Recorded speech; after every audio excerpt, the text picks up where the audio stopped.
Friends, இன்றைக்கி நம்ம மைதா, white sugar எதுவும் இல்லாமல் ராகி மாவு வச்சு ஆரோக்கியமான ராகி ப்ரௌனி எப்படி செய்கிறதுன்னு பார்க்கலாம். இதுக்கு முதல்ல நம்ம ஃப்ளாக்ஸ் சீட் எடுத்துக்கலாம். இது வறுக்காமலே கொஞ்சம் மிக்ஸி ஜாரில் சேர்த்துக்கலாம். இது நல்லா பவுடர் பண்ணிவிட்டு இதிலிருந்து 1 டேபிள் ஸ்பூன் அளவு ஒரு பவுலில் சேர்த்துக்கலாம். இதில் கொஞ்சமாக சுடு தண்ணி சேர்த்துட்டு இது நல்லா மிக்ஸ் பண்ணிவிட்டு இதை ஒரு 10 நிமிஷத்துக்கு அப்படியே வச்சிடலாம். கொஞ்சம் உங்களுக்கு ஜல்லி மாதிரி கிடைக்கும்.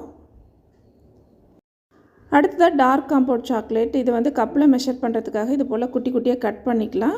1/2 கப் எடுத்துக்கலாம். அன்சால்டட் பட்டர் 1/4 கப் அளவு.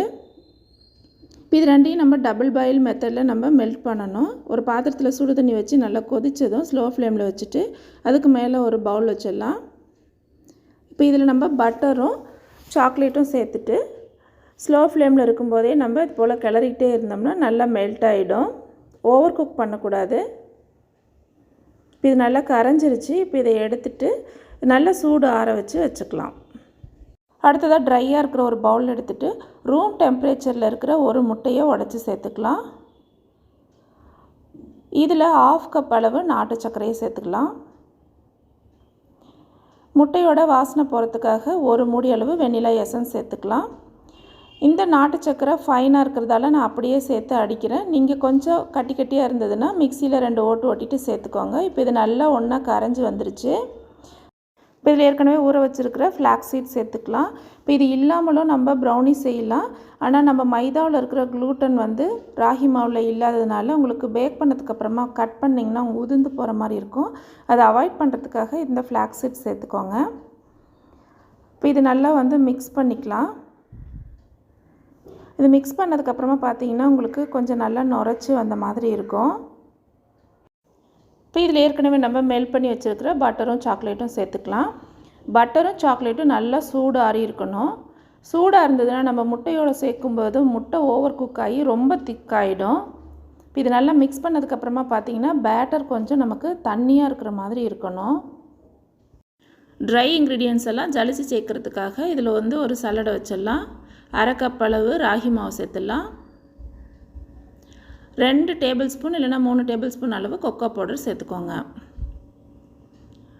ஒரு பிஞ்ச் சால்ட் சேர்த்துட்டு இந்த கொக்கோ பவுடரில் இருக்கிற கட்டிலாம் இல்லாமல் இது நல்லா சலித்து சேர்த்துக்கலாம். இப்போ நம்ம ஒரு ஒயர் விஸ்கோ இல்லாட்டி வந்து ஸ்பேச்சுலாவோ வச்சு ரொம்ப கலக்காமல் இந்த மாவு நல்லா பேட்டரோட மிக்ஸ் ஆகிற மாதிரி கலந்துக்கலாம். இப்போ கலந்ததுக்கப்புறமா பார்த்திங்கன்னா இந்த மாதிரி உங்களுக்கு கொஞ்சம் கெட்டியாக இருக்கும். இந்த அளவுக்கு 6 இன்ச்சு ஸ்கொயர் பேன் எடுத்திருக்கேன். பார்ச்மெண்ட் பேப்பர் போட்டுட்டு உள்ளே வந்து ஃப்ளேவர் இல்லாத ஆயில் லைட்டாக தடவி எடுத்துக்கலாம். அப்போ ப்ரௌனி எடுக்கிறதுக்கு ஈஸியாக இருக்கும். இப்போ நம்ம இதை வந்து பேட்டர் உள்ளே சேர்த்துடலாம். இப்போ இது ஏர் பபிள்ஸ் போகிறதுக்காக ஒரு டூத் பிக் வச்சு இது போல் செஞ்சு விட்டுடலாம். மேலே டாப்பிங்ஸ்க்கு நீங்கள் ட்ரை நட்ஸோ இல்லாட்டி சாக்கோ சிப்ஸு சாக்லேட் எது வேணால் சேர்த்துக்கலாம். நான் இன்றைக்கி ப்ளைனாக தான் செய்ய போகிறேன். ஏற்கனவே 180 டிகிரி செல்சியஸில் 10 மினிட்ஸ் ப்ரீ ஹீட் பண்ணி வச்சுருக்கிற அவனில் இந்த பேட்டர் வச்சிடலாம். இப்போ நம்ம இதை வந்து 180 டிகிரி செல்சியஸில் 25 மினிட்ஸ்க்கு பேக்கிங் மோடில் வச்சிடலாம். நீங்கள் ஒரு 20 மினிட்ஸ் கழிச்ச உடனே ஒரு தடவை செக் பண்ணி பாருங்கள். எனக்கு 22 மினிட்ஸ்லேயே வந்து பேக் ஆகிடுச்சு. இப்போ இதை நம்ம ட்ரேலேருந்து எடுக்காமல் ஒரு 1 ஹவர் அப்படியே ஆற வச்சிடலாம். இப்போ 1 ஹவர் ஆயிடுச்சு. ப்ரௌனியும் நல்லா சூடாறி இருக்குது. நம்ம பட்டர் பேப்பரில் எண்ணெய் தடவி இருக்கிறதுனால உங்களுக்கு ப்ரௌனி ஈஸியாக ஒட்டாமல் வரும். சூப்பராக வந்திருக்கு. இப்போ இது எவ்வளோ வெயிட் வருதுன்னு செக் பண்ணிக்கலாம். நம்ம இந்த அளவுக்கு டோட்டலாக வந்து 330 கிராம் வருது. இப்போ இது வந்து ஒரு பீஸா கட்டர் வச்சு நமக்கு தேவையான சைஸில் கட் பண்ணிக்கலாம்.